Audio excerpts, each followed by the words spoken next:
Immunity यानी रोग प्रतिरोधक क्षमता।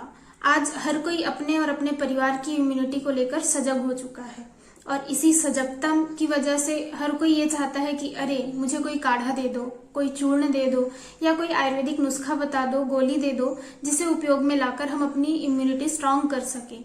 और अगर आप भी यही सोचते हैं तो ये वीडियो आपके लिए बहुत इंपॉर्टेंट होने वाला है। नमस्कार, मैं डॉक्टर अनामिका जैन आज इस वीडियो में बताने वाली हूँ इम्यूनिटी को लेकर चल रहे इस भयंकर मिथ के विषय में। हम इम्यूनिटी बढ़ाने के लिए क्या क्या गलतियां कर रहे हैं, हमें क्या करना चाहिए, क्या नहीं करना चाहिए, आयुर्वेद के हिसाब से हम अपनी इम्यूनिटी कैसे बढ़ा सकते हैं, इस विषय में। देखिए, इम्यूनिटी बढ़ानी है, बहुत अच्छी बात है, बढ़ानी ही चाहिए, पर क्या हमें ये पता है कि ये इम्यूनिटी आखिर है क्या? आयुर्वेद में इम्यूनिटी को व्याधि क्षमत्व कहा गया है और ये व्याधि क्षमत्व निर्धारित होता है हमारे ओज से। इसका मतलब ये कि जितना अच्छा हमारा ओज होगा उतनी अच्छी हमारी इम्यूनिटी होगी। अब बात आती है कि ओज क्या है। तो ओज मतलब हमारे सप्त धातुओं का सार है। सप्त धातु मतलब रस, रक्त, मांस, मेद, अस्थि, मज्जा, शुक्र। इन सप्त धातुओं के सार से ओज बनता है। यानी जब हमारे सप्त धातु और त्रिदोष भी हेल्दी होंगे तो हमारा ओज बहुत अच्छा होगा, यानी कि हमारी इम्यूनिटी बहुत स्ट्रांग होगी। फिर बात आती है कि ये होगा कैसे। तो आइए समझते हैं इसी कॉन्सेप्ट को। देखिए, हम जो भी आहार लेते हैं या भोजन लेते हैं उसका अग्नि के द्वारा डाइजेशन होता है और जब डाइजेशन होता है तब जाकर सप्तधातु बनते हैं और सप्तधातु से बनते हैं ओज। मतलब ये कि जब तक अग्नि ठीक से काम नहीं करेगी तब तक सप्तधातु हेल्दी नहीं होंगे, सप्तधातु हेल्दी नहीं होंगे तब तक ओज नहीं बनेगा।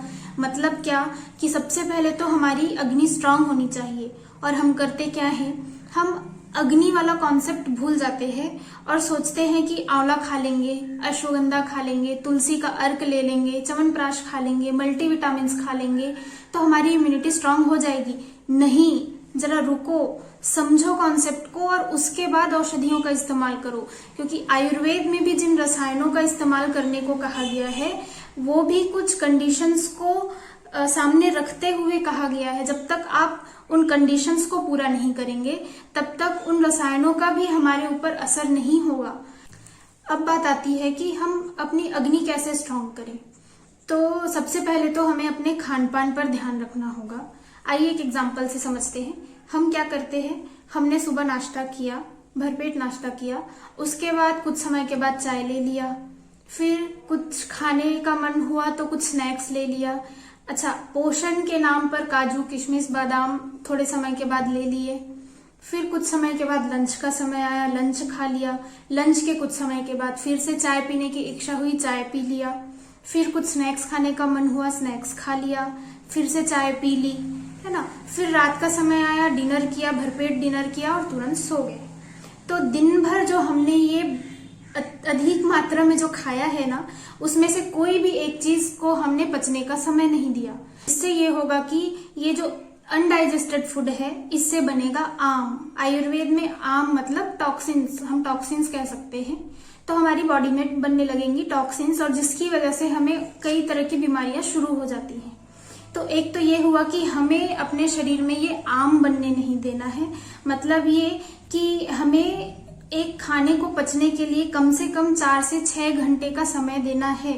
मतलब ब्रेकफास्ट किया तो लंच के बीच में हमें कुछ नहीं लेना है ताकि हमारा फूड अच्छे से डाइजेस्ट हो। जब ये डाइजेशन सही से होने लगेगा समय पर खाने की वजह से तो हमारी अग्नि अपने आप स्ट्रांग हो जाएगी। फिर दूसरी चीज का, किस चीज का ध्यान रखना है, अगर आम नहीं बन रहा, अग्नि ठीक से है तो हमें ये ध्यान रखना है कि हम जो आहार ले रहे हैं वो पोषण युक्त हो। मतलब ये कि हमें अपनी आहार विधि सही रखनी है। आयुर्वेद में आहार विधि को बहुत डिटेल से एक्सप्लेन किया गया है जिसका मैं एक एक करके अलग अलग वीडियो में समझाने की कोशिश करूंगी। तो हमें ये ध्यान रखना है कि हम सही मात्रा में आहार लें, सही समय में आहार लें और पोषक तत्वों से भरे हुए आहार लें, फिर जिससे हमारी अग्नि स्ट्रांग रहेगी। और सिर्फ अगर किसी की अग्नि स्ट्रांग इन तरीकों से भी नहीं हो रहा है तो वो छोटे छोटे नुस्खे अपना सकते हैं अग्नि बढ़ाने के लिए। जैसा कि एक तरीका है जो आयुर्वेद में कहा गया है वो है उपवास यानी फास्टिंग। अब आप घबराइए नहीं, फास्टिंग मतलब आपको ऐसा नहीं करना कि आपको खाना ही नहीं खाना है। हम बिल्कुल सरल तरीके से फास्टिंग को अपने डेली रूटीन में ऐड कर सकते हैं। हमें क्या करना है, हमें ये कोशिश करनी है कि हम रात का खाना शाम के 6 से 7 बजे तक खाकर खत्म कर लें और 6 से 7 बजे के बाद हम कुछ भी ना लें। तो इस तरीके से शाम के 6 से 7 बजे से लेकर अगले दिन सुबह ब्रेकफास्ट तक हमारी फास्टिंग हो जाती है। अगर हम फास्टिंग करना शुरू करेंगे तो इससे कुछ फायदे होंगे, जैसे कि हमारे बॉडी में टॉक्सिन्स मतलब आम जो बन रहे हैं वो डाइजेस्ट होने लगेगा, अग्नि स्ट्रांग रहेगी और अग्नि स्ट्रांग होने के साथ साथ जैसा कि मैंने कहा कि हमारा ओज स्ट्रांग होगा। तो हम फास्टिंग को अपना सकते हैं अपनी अग्नि बढ़ाने के लिए। दूसरा तरीका ये है कि अगर किसी भी तरीके से आपको ऐसा लगता है कि आपका डाइजेस्टिव फायर अभी भी कम है तो आयुर्वेद में कहे गए कुछ औषधियों का इस्तेमाल किया जा सकता है, जिसके लिए मैं एक अलग से वीडियो में बताऊंगी ताकि आपको वो डिटेल में समझ आ सके। फिर जब हमारी अग्नि स्ट्रांग हो जाए इन तरीकों को अपनाकर, तब जाकर आपको रसायन का इस्तेमाल करना चाहिए। रसायन मतलब वो औषधियां जो हमारे सप्त धातु, त्रिदोषों को और हमारे शरीर और मन को हेल्दी रखते हैं, जिससे हम आज की भाषा में ये समझते हैं कि हम कुछ भी खा लेंगे, हेल्दी मेडिसिन खा लेंगे जिससे हमारी इम्यूनिटी स्ट्रांग रहेगी। ऐसा नहीं है।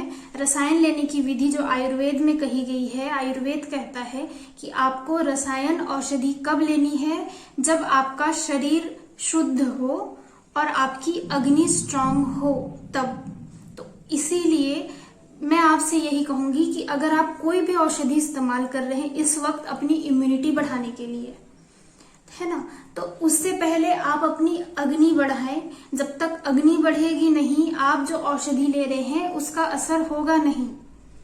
अग्नि स्ट्रांग होगी तभी तो जाकर वो औषधि को भी डाइजेस्ट करेगा और उससे जो हमको मिलना चाहिए था फायदा वो हमारी बॉडी को लगेगा, हमारी सप्त धातुओं को लगेगा और तब जाकर हमारे ओज का निर्माण होगा, यानी कि हमारी इम्यूनिटी बढ़ेगी, है ना।